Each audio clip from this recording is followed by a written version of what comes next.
akan berbicara pada sesuatu yang sangat penting sekali, yang ini sifatnya hanya tawakal. Tidak ada ikhtiar di dalamnya. Quran surah ke-7 ayat 34. Kata Allah begini, walikulli ummatin ajal. Setiap umat, jangankan manusia, semua umat, semua kalangan manusia, itu punya batas waktu untuk hidup. Disebut dengan ajal.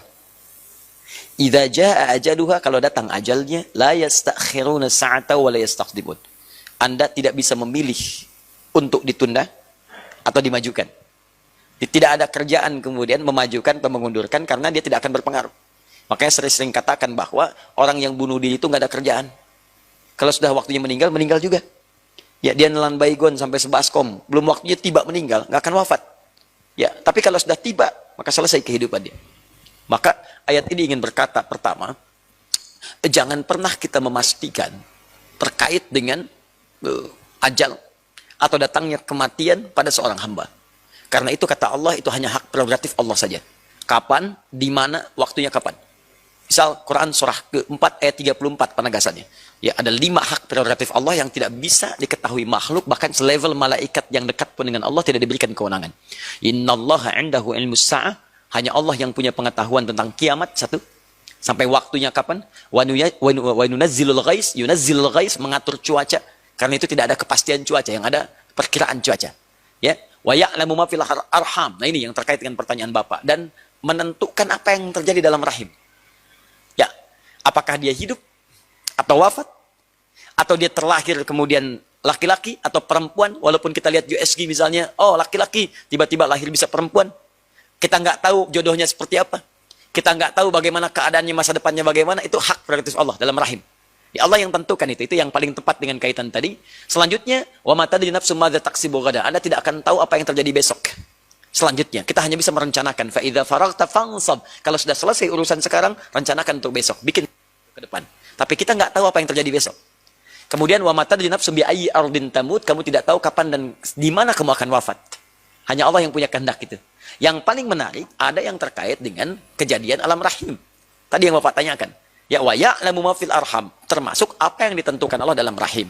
Nah, kadang persepsi manusia itu mesti diarahkan begini. Tadi sangat bagus sekali apa yang Bapak sampaikan. Itu ada di nuansa Quran surah ke-31 ayat ke-14, ya paling kiri sebelah atas. Juga Quran surah ke-45, Quran surah ke-46 ayat ke-15. Quran surah ke-31 ayat 14, Quran surah ke-46 ayat 15. Ini fase kandungan.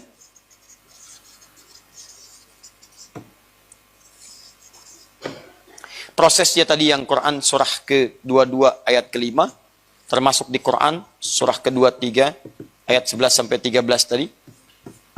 Saya mau fokuskan ke sini dulu.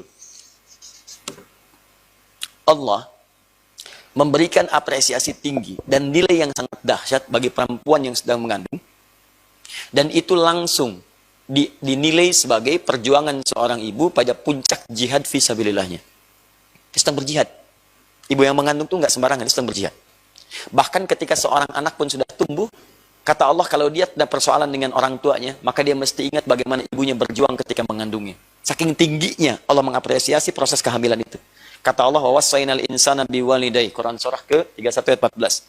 Ya, saya wasiatkan kepada setiap anak untuk berbakti kepada orang tuanya. Ketika bakti itu disebutkan, ibunya lebih duluan. Perhatikan kalimatnya. Hamalathu ummuhu wahnan ala wahdin. Kamu mesti ingat, ketika seorang ibu itu mengandung, dia berjuang dengan perjuangan yang sangat luar biasa. Tidak mudah dia berjuang dengan itu semua. Bahkan kemudian di Quran surah 46 ayat 15 disebutkan, hamalathu kurhan.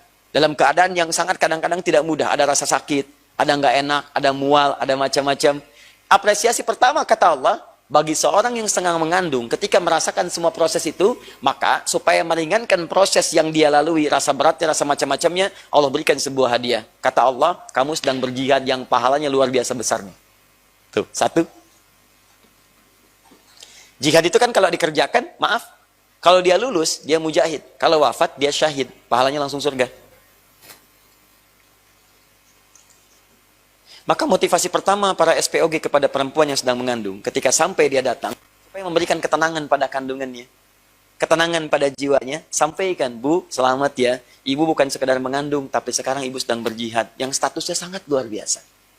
Kalau ibu berjuang, ibu jadi mujahid. Pahalanya luar biasa besar. Mana Pak? Sampaikan. Sebenarnya Bapak ustadz apa dokter sih? Nih, misalnya, dorong.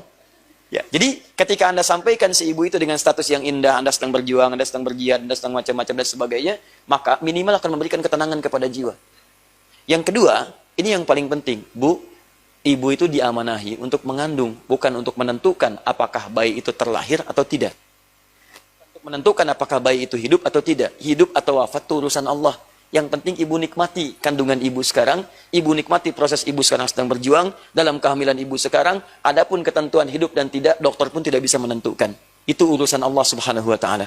Bagian yang pertama. Jadi, motivasi Al-Quran kepada para SPOG Muslim, dokter-dokter Muslim dan sebagainya, adalah berikan dorongan, semangat, motivasi, supaya kehamilan itu dinikmati, seperti apa yang tadi Bapak sampaikan. Itu rangkuman paling indah dari keterangan ayat Quran yang disampaikan. Berikan motivasi dulu. Jangan arahkan kepada apakah hidup atau wafat. Itu kita bisa menganalisis saja.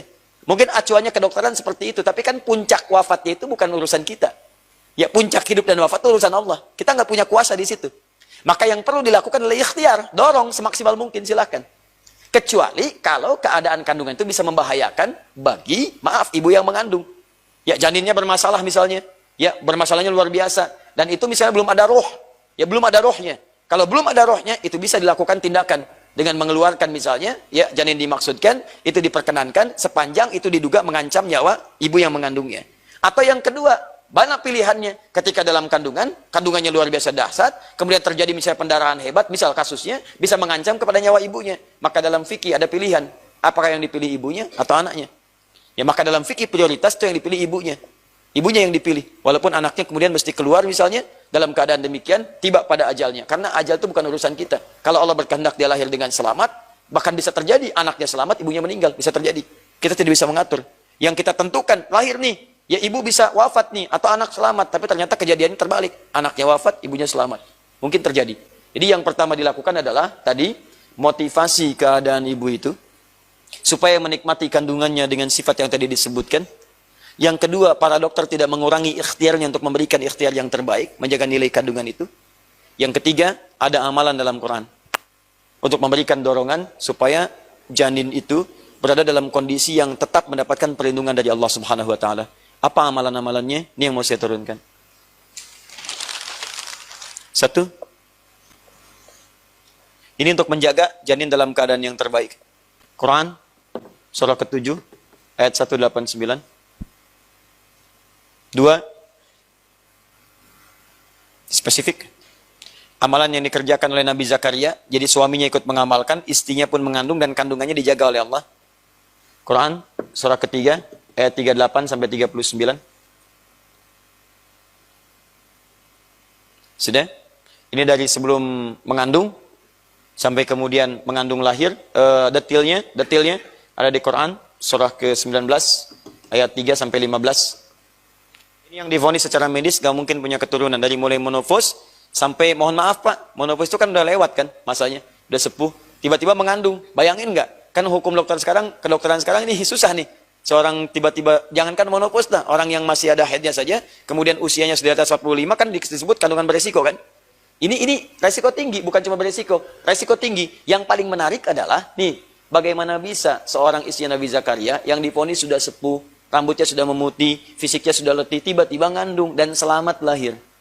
Lahirnya itu luar biasa, anaknya hebat, dikandungnya bagus, begitu lahirnya taat, dekat dengan Allah dan sebagainya. Ini rahasianya, Quran surah 19 ayat 3 sampai 15. Amalkan amalan-amalan. Di sini ada doa, di sini ada amalan sholat, di sini ada doa. Doa yang di sini, ini khusus untuk kandungan-kandungan yang fasih di atas 4 bulan, Pak. Ya, atau di bawah 4 bulan cuman terasa sulit. Ya, ada suatu gejala, ada macam-macam dan sebagainya, maka minta kepada Allah supaya Allah memperbaiki keadaan itu. Ini doanya di sini. Ya, da Allah rabbahuma la in ataitana sholihan lanakunanna minasyakirin. Solih, mintanya solih, ya Allah jadikan anak ini solih. Solih itu mencakup 4 kriteria. Yang pertama thayyib, kedua khair, ketiga ma'ruf, keempat ihsan. Thayyib itu fisiknya yang sehat dan kuat. Tadi sudah kita bahas. Khair itu pikirannya yang bagus. Jadi kalau seseorang itu sehat, kemudian fisiknya sehat, pikirannya bagus, maka pindah dari thayyib kepada khair. Kemudian kalau pikirannya bagus, sifatnya bagus, sikapnya bagus. Kan ada orang yang sifatnya bagus tapi nggak bisa keluar jadi sikap. Begitu jadi sikap disebut dengan ma'ruf namanya. Ma'ruf, jadi tindakan kebaikan-kebaikan. Nah, kalau ma'ruf ini dikerjakan karena Allah, kan ada orang berbuat baik bukan karena Allah. Saya nolong dia karena dia ngasih bayaran ke saya perbaiki karena ingin dapat apresiasi. Kalau dikerjakan karena Allah disebut dengan ihsan. Ihsan. Saya menolong karena Allah, makan karena Allah, minum karena Allah, bikin karena Allah, itu ihsan namanya. Anta'budallaha ka'annaka tara fa illam takun tara yarak. Ya, engkau kerjakan segala hal karena ibadah karena Allah, seakan-akan Allah mengawasimu. Itu di hadis Muslim nomor hadis yang ke-8. Gabungan antara thayyib, khair, ma'ruf dengan ihsan disebut dengan solih namanya. 5, yang kelima, solih. Maka ketika Anda minta anak yang solih, Anda minta 4 hal. Fisiknya sehat, keadaannya baik, sifatnya mulia, sikapnya bagus, dan dekat dengan Allah. Dan cara minta pertama dalam fase kandungan ini. Di ketika Anda mintakan, ya Allah, minta, maka Allah akan perbaiki dan dirinya. Nah, cuman tidak cukup dengan berdoa. Doa itu harus disandingkan dengan ikhtiar. Jadi kalau Anda berdoa nggak ada ikhtiar, mustahil. Ya Allah, lapar, ya Allah, saya pengen makan. Apakah makanan turun dari langit? Tidak. Ya Allah, saya pengen pintar, ya Allah, tapi nggak pernah sekolah, mustahil. Ya Allah, saya pengen jadi dokter, ya Allah, tapi nggak pernah belajar kedokteran, mustahil. Maka doa disandingkan dengan ikhtiar. Maka ikhtiarnya, 1, perbanyak ibadah. Sholat, Pak. Tingkatkan sholatnya, minta. Bangun dia dalam tahajud, dalam sujud minta. Keadaan terbaik bagi seorang perempuan yang sedang mengandung sujud. Ya, dia mohon kepada Allah, minta kebaikan-kebaikan. Ini. Kemudian mohon doa yang baik, sampai ayat ke-15-nya. Ya, sampai jadi anak yang terbaik, sampai dijamin keselamatan di 3 alam. Alam dunia, alam kuburan, sampai alam akhirat. Kemudian dibantu dengan Quran yang 3. Quran surah ke-21 ayat 89 sampai 90. Ini juga kasus tentang kehamilan Nabi Zakaria. Nah, di ayat 90-nya ini ada yang bagus. Ya, wa kanu yusari'una fil khairat. Bahasa Qurannya fa aslahna lahu zaujah. Istri yang sedang punya masalah di kandungannya, kami akan perbaiki, kata Allah. Apa syaratnya? Yusari'una fil khairat, bergegas berbuat banyak kebaikan. Jadi kalau ada misalnya waktu-waktu baik, ada sedekah, kerjakan sedekah. Niatkan sedekah itu untuk kebaikan janinnya. Ya, kalau dia sholat dengan baik. Sholat sunat, tahajud, niatkan untuk kebaikan janinnya. Di amalan-amalan yang diniatkan untuk kebaikan sesuatu, itu yang disebut dengan tawassul bil amal. Tawassul. Dalilnya ada di Quran surah ke-5 ayat 35. Paling kanan sebelah bawah di mushaf. Kata Allah, lihat kalimatnya. Ya ayyuhalladzina amanu taqullaha, orang beriman, tingkatkan takwa. Ya, ketika tingkatkan takwa, wabtagu ilaihil wasilah. Dengan takwa itu cari wasilah untuk memohon kepada Allah. Jadi kalau ada penyakit-penyakit yang parah, sesuatu yang mustahil, maka kata Allah, kalau dokter sudah mengatakan nggak bisa, yang lain mustahil, maka langsung bersandar kepada Allah, sang pemilik segala keputusan yang tidak punya batasan. Caranya bagaimana? Gunakan wasilah takwa. Takwa itu sifatnya ibadah. Dibagi 2, ada hablum minallah, hablum minannas. Hablum minallahnya apa tadi? Salat, baca Quran. Makanya ketika Allah turunkan Quran, ada obat di situ. Apa di antara obatnya? Disebut dengan syifa. Syifa itu punya makna 2. 1, obat bagi penyakit hati. Yang kedua, obat bagi penyakit fisik yang sudah tidak ada obatnya secara kemanusiaan. Di dunia medis. Itu sudah nggak ada, maka syifa namanya. Di mana Ustaz dalilnya? Quran surah ke-17 ayat 82. Paling kiri sebelah atas. Agak sedikit ke tengah. Ya, wa nunazzilu minal Qur'ani ma huwa syifaa'un wa rahmatun lil mu'minin. Kata Allah, kami turunkan dari Al-Quran itu, ada bagiannya di obat. Yang kalau Anda kemudian ikuti itu, baca, minta kepada Allah, maka Allah akan sembuhkan. Nah, di mana di antara contohnya? Contohnya di Al-Fatihah. Ada Al-Fatihah itu bagian dari obat, disebut dengan asyifa.